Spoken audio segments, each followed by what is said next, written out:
একদিকে কোঠা, অন্যদিকে দুর্নীতি, আর এইদিকে রেজাল্ট, তা তো আছেই। আমাদের দেশে দুর্নীতি হয়, এটা আমরা জানি, এটা আমরা বিশ্বাস করি।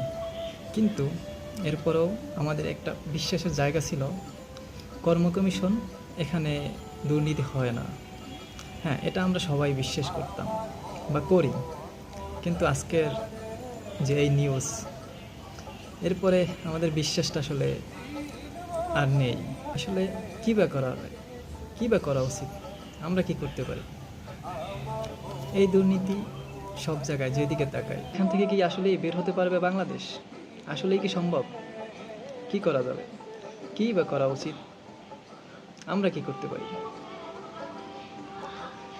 অনেক কোশ্চেন, উত্তর জানা নেই। আদৌ জানা যাবে কিনা তাও জানা নেই। এর শেষ কোথায়? কবে হবে এর শেষ?